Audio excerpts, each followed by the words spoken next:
But anyways, that's going on. So we're doing a sermon series on how to strengthen ourselves in the Lord. We're going to spend the next, I think 7 weeks or something, getting stories from the Bible, stories from people's lives of how they were able to overcome, find strength in adverse times to strengthen themselves in the Lord. This sermon series will probably pump you up. Strengthen yourself in the Lord. It's going to pump you up. It might get pretty weighty here and there. No, it didn't work all 3 services, so glad we don't have a 4th. But yeah, it's just about finding that place, finding our strength in the Lord and not in ourselves. So why do we strengthen ourselves in the Lord? Why do we need to learn this? Because if we're honest, a lot of us are fatigued in life, in spiritual life, emotional, mental, living through the COVID-19 pandemic, the 2020 political power struggles, and 2 years of divisive ideological warfare has felt a lot like canoeing into the wind. Has anybody ever done that, canoed into the wind? It's horrible. It's exhausting. It takes incessant corrections just to stay straight on course and endless paddle strokes to stay in the same place, let alone make any progress. And now we're getting to the middle of 2022 where we see the exhaustion giving way to failed marriages and friendships, failing mental health, and wars and rumors of worse. Whether it's right or not, God only knows, but we all feel that we're on the brink of a much more severe societal collapse. The growing confidence in the incompetence of our leaders, the just keep kicking the can down the road financial policies of the last decades seem like it could blow up in our faces at any moment, and the intentional tearing out and tearing up of the moral fabric, which I believe has led to the good fruit of the last 250 years in our country, is going to take us to a new place. And the Bible has lots of warnings about the new place that doing what is right in our own eyes will take us. As the old song says, it's getting kind of hectic. It's getting. Yeah, that one's better this service. Yeah, so that one can stay, maybe. Jeremy, no? I was just getting a no from one of my good friends. Also, along with all of that, this year began, we started our year off with a prophecy Sunday is what we called, where we were just trying to hear from the Lord about this new year and what he might speak into our community and how he might give us some guidance. And so we did. We listened to the Lord, and I felt like I got a bit of perspective. And what it was watch as the shaking of 2020 gives way to the breaking of 2022. This is the year you will either bounce back or be broken. God is going to finish the work he began by allowing the pandemic. The only way to be buoyant in the flood of failure of nerve, failure of heart, and falling away is to increase the buoyancy of your inner life. The despair, the loneliness, the division, and disruption will cause many to sink and their faith to become shipwrecked. But like filling your air with lungs can help you float, filling your soul with God's word will make you buoyant. Like putting on a life jacket can keep you afloat, putting on the armor of God, the assurance of salvation, walking in righteousness, defending your faith, being held up by truth, and standing fast in the good news of Jesus' love and forgiveness will make you buoyant against the flood. And so with all those things in mind, we thought it would be really good to spend a whole sermon series just figuring out how we can strengthen ourselves in the Lord. So that no matter what comes in our own families, in our own souls, or in our society, we will be able to find ourselves continuing to rise to the surface. Even if we get knocked down, we can rise again and be built up. And that's the kind of faith that we're trying to build inside ourselves and hopefully inside our communities and in our families as well. So, with that being said, 1 Samuel chapter 30 is a great start for this. It's a super interesting story, and it really kind of brings to light some things I think are very important as we're trying to figure out how to strengthen ourselves in the Lord. So turn there if you would. Verse 1 says, David and his men reached Ziklag on the 3rd day. Now the Amalekites had raided the Negev and Ziklag. They had attacked Ziklag and burned it, and had taken captive the women and all who were in it, both young and old. They killed none of them, but carried them off as they went their way. When David and his men came to Ziklag, they found it destroyed by fire, and their wives and sons and daughters were taken captive. So David and his men wept. They wept loudly until they had no more strength to weep. David's 2 wives had been captured, Ahinoam of Jezreel and Abigail, the widow of Nabal of Carmel. And David was greatly distressed also because the men were talking of stoning him, because each one was so bitter in spirit because of the loss of their sons and daughters. But David found strength in the Lord his God. Then David said to Abiathar the priest, the son of Ahimelech, "Bring me the ephod." Abiathar brought it to him, and David inquired of the Lord, "Shall I pursue this raiding party? Will I overtake them?" "Pursue them," he answered. "You will certainly overtake them and succeed in the rescue." Then if you skip down some verses to verse 17, it says, "Then David fought them from dusk until the evening the next day, and none of them got away except 400 young men who rode off on camels and fled. David recovered everything the Amalekites had taken, including his 2 wives. Nothing was missing, young or old, boy or girl, plunder or anything else they had taken. David brought everything back. He took all the flocks and herds, and his men drove them ahead of the other livestock, saying, 'This is David's plunder.'" So this is an interesting story. Obviously, this was written a long time ago in a land far, far away, still on earth.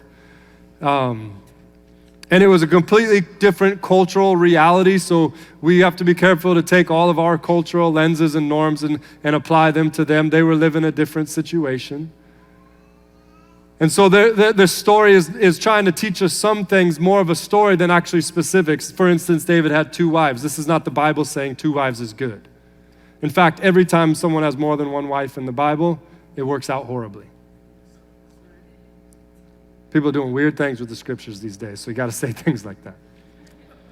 But basically in this story, we have a guy who was facing some really distressing situation. David at this point was not king, but he had killed Goliath. So it was kind of this in-between time, and he had actually been kicked out of Israel, so to speak, because Saul the king was trying to kill him, because he was threatened by him. And so David was out in the wilderness, and while he was out there, it says that about 600 men had come out to him because they too were not accepted in society. And they began to kind of form this little band of brothers, this little ragtag group that would go on these different missions to kind of help serve people and to help kind of right wrongs and things like that and protect people. And so David was out there with these guys, and he decides one of these things he's going to go do. He went to go do it, and then 3 days later they come back and they find that where they live is totally burnt up. What they have as far as their families and livestock and stuff and possessions is all taken. Nothing's left. And it's a disaster. And they begin to weep, not for the stuff, because they're kids. Their kids have been taken and they don't know what's happening to them. Their wives have been taken, they don't know what's happening to them. And they're weeping loudly, and they weep so loudly that eventually they can't even weep anymore because they have no more strength. And then word starts getting around because the people are so angry, so grieved and distressed. They're thinking this is David's fault. He shouldn't have taken us to do this. Let's kill him. Let's stone him. And so David hears rumors of this. He's got his own distress of losing his own family. He's got his own distress of leading his men into this place where now they have all this pain. And he's got his own distress because now these guys are talking about killing him. And so the next verse, this little phrase that's survived thousands and thousands of years, David strengthened himself in the Lord. David found strength in the Lord his God. And then he goes on, he says, "Bring me the ephod." He gets direction from the Lord. He goes and does it, even though it might have been scary, it might have been challenging. And he recovers everything. Not just the people, not just the possessions. He recovers everything. And it's this beautiful story of how the Lord was with him, the Lord strengthened him, the Lord protected him, the Lord went with him and was able to recover everything. It's wonderful. But really, we have to dive into this phrase, he strengthened himself in the Lord. What happened right there? It's just a few verses or a few words in the Bible. What actually took place in there? Now, I can't say for sure, I wasn't there. I'll watch the DVD when I get to heaven and figure it out for real. But what I have is I have the rest of scriptures. I have the life of David, so I can begin to kind of look into some things. We know that David, first of all, was someone who worshiped. He was someone who prayed. He had a very lively, very solid, very consistent, very faithful prayer life. And how do we know that? Because we have the book of Psalms. We have all of these Psalms. There's 155 of them. David wrote 73 of them. the lion's share for sure. He's the one that was kind of teaching other people to also write songs in this way. And he would write them. He wouldn't just kind of pray. He wouldn't just kind of sing them, but he actually wrote them. They were preserved for thousands. We still have them today. And basically the way that it worked out is David would come to the Lord and he would say, I have enemies camped all around me, Lord. Lord, I'm in great distress. Lord, I've failed and I've fallen short. My God, why have you forsaken me? And he would come with his distress. He would come with his pain. He would come with all of these things, his situation. But then as he began to pray, as he began to lay out his situation, at some point he would shift and he would begin to say, but I also know who you are, God. And he would begin to talk about who God is and who God has been in the past and who God has promised to be and who God is, his names and the things that he is known for and the things that he can do. And David would kind of go through this process, and the next thing you know, he would say, and yet I will trust in you. Yet I put my hope in you. He would go through this process. And so much so, I think that's probably what David did first, is he probably got away by himself and he began to just kind of, okay, Lord, here where we are. Here's where I am. Here's what's going on, and I need you. And I know you love me. Even though everyone else is turning against me, I know you will never turn against me. Even though I have failed again, Lord, you have come through for me so many times before. And he began to declare these truths, and it began to change things, and it began to strengthen himself. And for me, this has been a huge practice in my life. If you want to talk practical about strengthening yourself in the Lord, for me, ever since I got serious about following the Lord, I started journaling. It's not a diary, okay? It's a journal, and it has spikes on it, and it smells like beef jerky. Maybe not. But journaling, it's been this practice where I come and I just start writing out. I have tons of journals that I've saved over the years, and it's just, okay, Lord, here's where I'm at, and I just kind of get it out of me onto this paper. And as I do that, I oftentimes will say, Lord, this is where I'm at, this is what's going on, but then this is what I also know. I know you are this. I know you have been this for me. Lord, I need you again. Lord, I'm in the same situation, and Lord, it's my fault. Lord, it's somebody else's fault. Lord, I think it's somebody else's fault, but it's probably still my fault. Whatever it might be, I just kind of write these things down, and it's just so amazing how once I start, it's just like I can fill up so many pages. I'm doing it on my phone now instead of in a journal because I can actually read it later. My handwriting's horrible. But I'll just end up writing so much down. It's just like getting all this out. And when I try and pray without doing that, like Lord, I'm hungry. Lord, what was that, squirrel? My mind is just so hard to keep on track. But when I'm writing it down, it just gives me such a longer ability to stay focused and to hear from the Lord. And so David had that practice. That's something I've practiced. And if your prayer life is weak, if it's not going to be the thing that's going to really give you the strength you need to face the challenges, I'd really encourage you to try journaling. To try just setting out those times and saying, okay, I'm just going to start writing these things out. If you don't know what to say, you could start with Thanksgiving. It's a great place to start. If you're going through a tough time, just start laying those things out. But don't just leave it at that. Also declare who the Lord is and who he's been. Declare his promises. Write those things out. And in that process, a lot of times you begin to see what the Lord really is going to do. You begin to find direction as you kind of see those two things come together. It's really a wonderful practice. So I think that's one of the things that David did, the first thing he did. But secondly, we see here that David said, bring me the ephod. And this is also a practice that I've done in my life. Just kidding, I don't know what an ephod is really. I don't say to Brittany, bring me the ephod when we don't know what to do. Eva brought me tea. This is not an ephod. This is just a little cup of tea right here. Oh, it's delicious. But bringing me the ephod, that's what David said. And this is not the first time David did this. David did this earlier in his life. This is something that was a common practice from the people of Israel. The ephod was something that the priest was supposed to wear, and when he was wearing that, he was supposed to be able to access the presence of God in some way, to get direction from the Lord in some way. It was a special thing that God wrote in. God declared it was his idea. Book of Exodus, Leviticus, you can read about it. It was God ordained. It was what God wanted to do. And so, this is a picture of an ephod, just in case you need a mental picture. There it is. I don't have one of these. I probably should get one. But the ephod is basically the part over his torso in the middle section. It's a cloth thing. It's something that they would wear. And in there, you can barely see it, but there's 12 stones each one different, each one represented one of the tribes of Israel. And there was 12 stones in it. And then there's like this secret kangaroo pouch behind it. It's not the way the Bible describes it, but in there was the Urim and the Thummim. You could say it, it's fun. Urim and Thummim, go for it.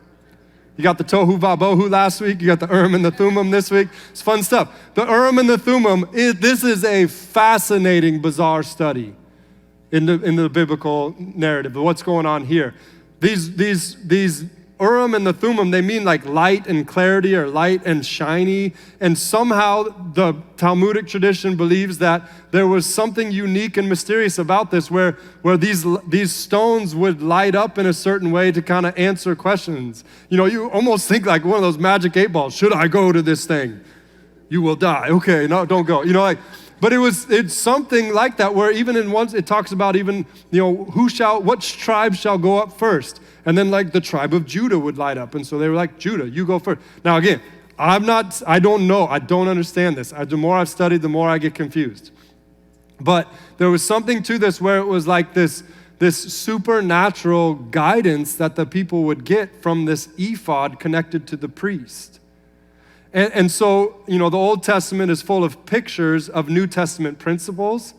And so I really do think that this is it's the same God, Old Testament as New Testament. And what he's doing is he's giving us a practical kind of training or a practical understanding of something he was wanting to do in the new covenant with the Spirit.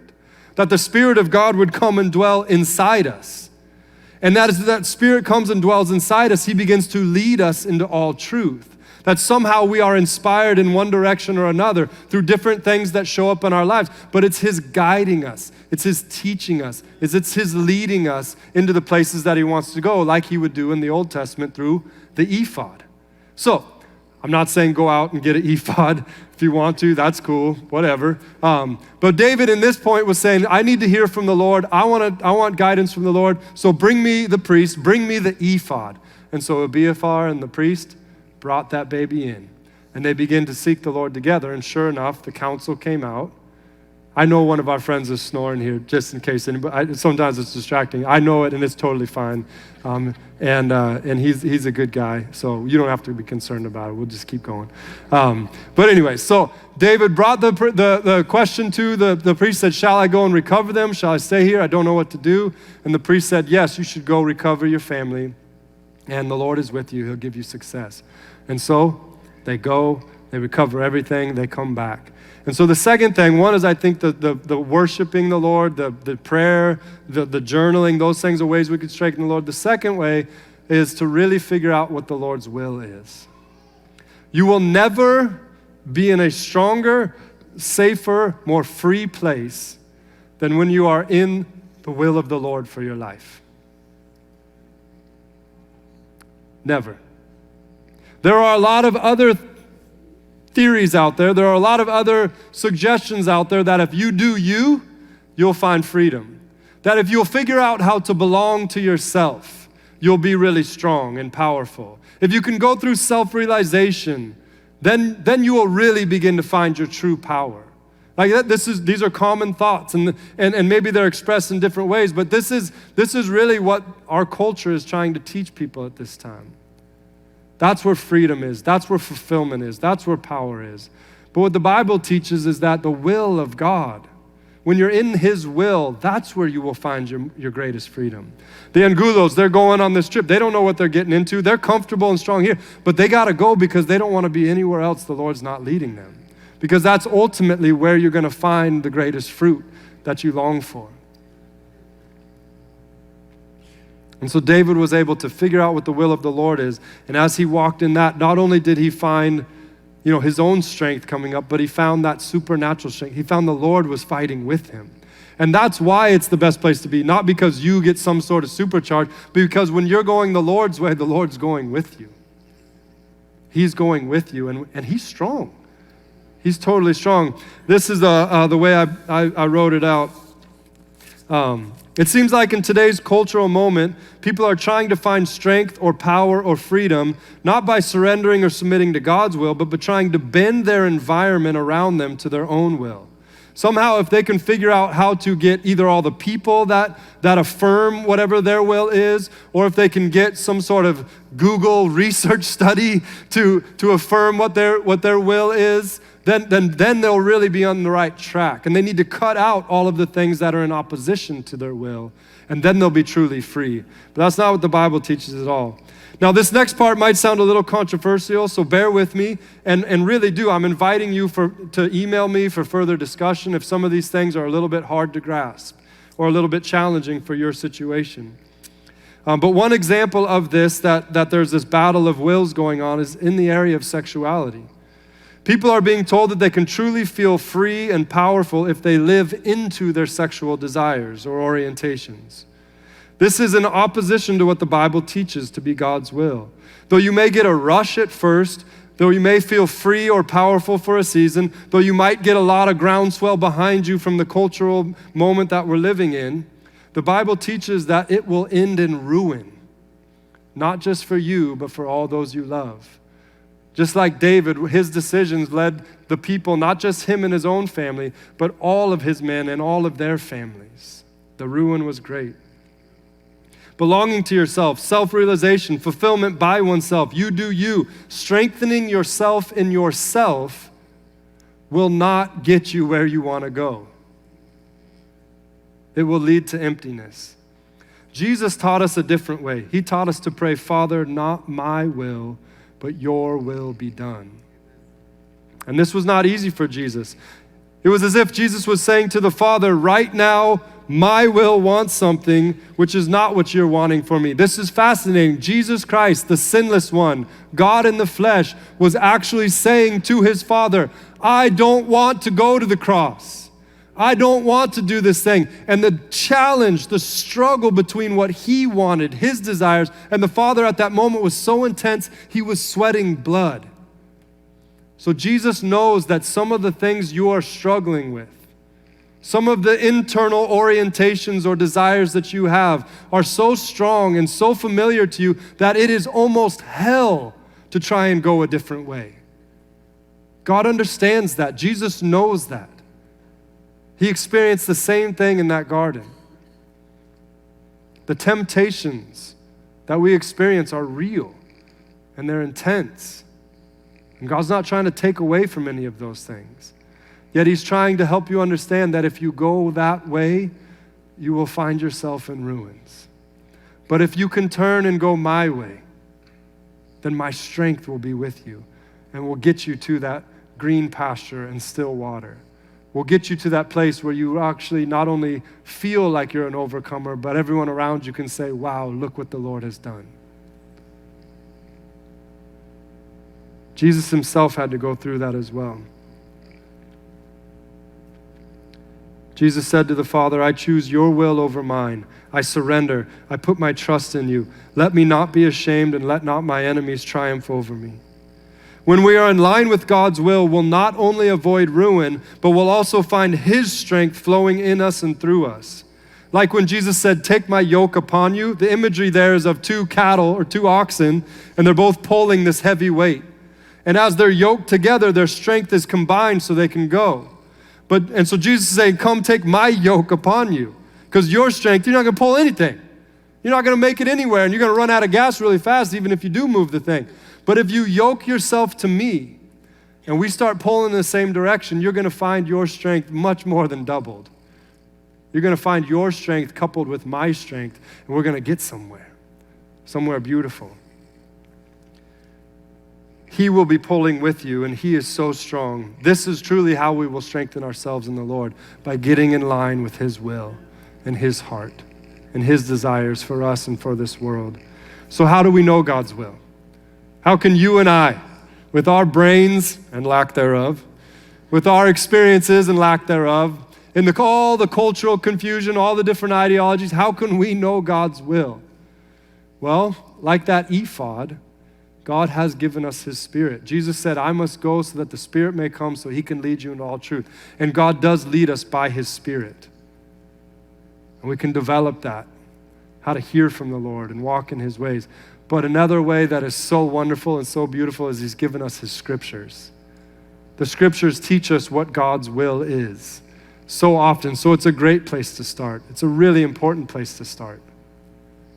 And so what we're going to do now is we're actually going to take a moment, and the whole point of this is to kind of help you in your relationship with the Lord. That's the most important thing. And so we're going to take a little time of contemplation. We're going to have some scriptures up on the board. We're going to have a little music in the background. And this space is just a time for you to kind of read through these scriptures. They all talk about a different area of life, where you're at with your neighbor, where you're at with your sexuality, where you're at with government, where you're at with alcohol or other substances, and just kind of say, Lord, where am I at in relation to your will? Am I in line with you or am I out? The Philistines in the Old Testament actually represent the flesh, the world, the devil. And David, prior to this chapter, where he was at was he was actually trying to go to war with the Philistines against God's people. He was so far away from God's will. And so when he came back and realized everything was gone, he knew it was because he was so far away from what God wanted. And so he remembered who the Lord was. And he said, God, I'm a long way off, but can you tell me where you want me to be? Because that's where I want to go. And God was faithful to tell him. And David quickly found himself right back in line with the strength of the Lord.